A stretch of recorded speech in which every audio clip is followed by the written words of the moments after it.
Faites une pause pour garder le cap. Bonjour les amis, aujourd'hui on va voir comment sortir le nez du guidon. Alors restez bien jusqu'au bout de cette vidéo, je vais vous offrir un cadeau qui va vous faire plaisir.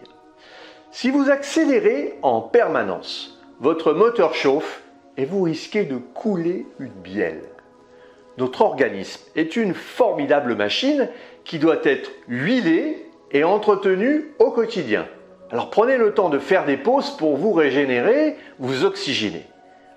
Votre cerveau a des grandes capacités cognitives, mais vous ne pouvez pas le mettre à contribution 24 heures sur 24.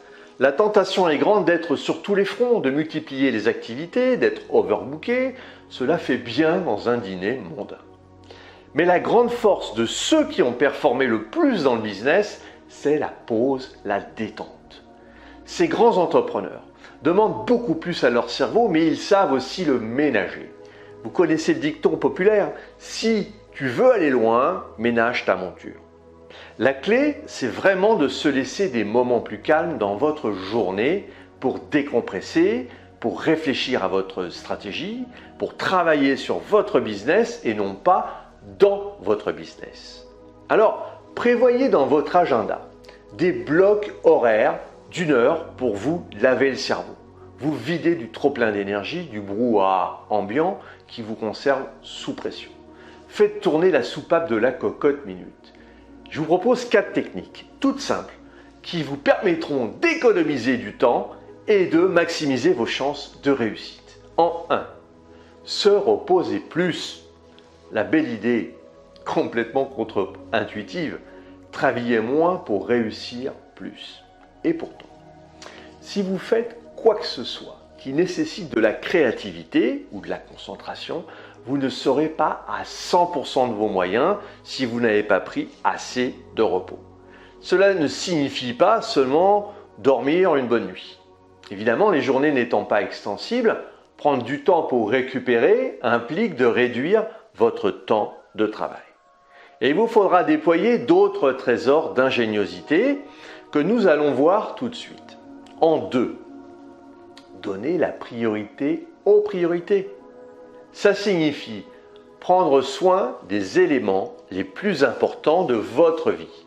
Réaliser les tâches les plus importantes en premier. S'occuper de l'important avant de se tourner vers le reste. Si vous avez tendance à d'abord traiter l'urgence, comme les emails, les coups de téléphone, etc., puis ensuite, et seulement ensuite, essayez de réaliser les tâches vraiment importantes. Vous n'irez pas bien loin. Faites donc l'inverse. Utilisez les premières heures de la journée quand vous êtes frais pour vos tâches et activités prioritaires. Les urgences seront à attendre. La méthode est toute simple. En tout début de journée, définissez les tâches à accomplir absolument aujourd'hui. Et puis, exécutez-les.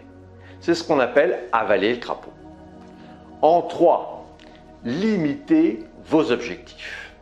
Alors bien sûr, pour donner la priorité aux priorités, il faut déjà savoir ce que sont vos priorités.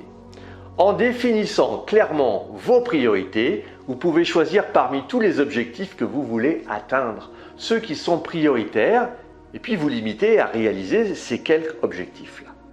Avoir beaucoup d'objectifs n'est pas la bonne stratégie, cela disperse votre attention et votre énergie, et puis ça diminue vos chances de réussite. Cela allonge aussi le temps de réalisation de chaque objectif, à moins d'y consacrer tout votre temps. Limiter vos objectifs participe ainsi à la stratégie d'économie du temps et d'amélioration de l'efficacité, plutôt que d'essayer de tout faire en une fois. Choisissez 2 ou 3 objectifs clés et puis vous concentrez dessus toute votre énergie. Et il vaut mieux 2 à 3 succès pleins qu'une dizaine de semi-réussites. 4e point, demandez de l'aide. Demander de l'aide ou déléguer, c'est mettre l'autre à contribution et ça vous permet d'économiser votre temps. Vous pourriez retirer une grande fierté de tout faire vous-même et vous en vanter. Mais cela serait surtout faire preuve d'orgueil. La vérité est que la coopération est une bien meilleure solution. Et pour progresser plus rapidement, plus efficacement et aussi plus sereinement, pour partager et apprendre aussi. il n'y a aucune honte à ne pas savoir faire quelque chose. Et c'est faire preuve d'intelligence que de déléguer certaines tâches à quelqu'un de plus efficace, ou plus prosaïquement de déléguer afin de consacrer son propre temps à des tâches à plus forte valeur ajoutée. La détente ou le lâcher-prise vous sera ultra bénéfique pour votre productivité et vous gagnerez du temps tous les jours. Alors si vous voulez aller plus loin dans la gestion de votre temps, et puis pour vous remercier d'avoir suivi cette vidéo, j'ai mis à votre disposition une formation d'1h30 pour mieux gérer votre agenda. J'ai également mis à votre disposition un sondage pour partager vos expériences et vous proposer plus de valeur.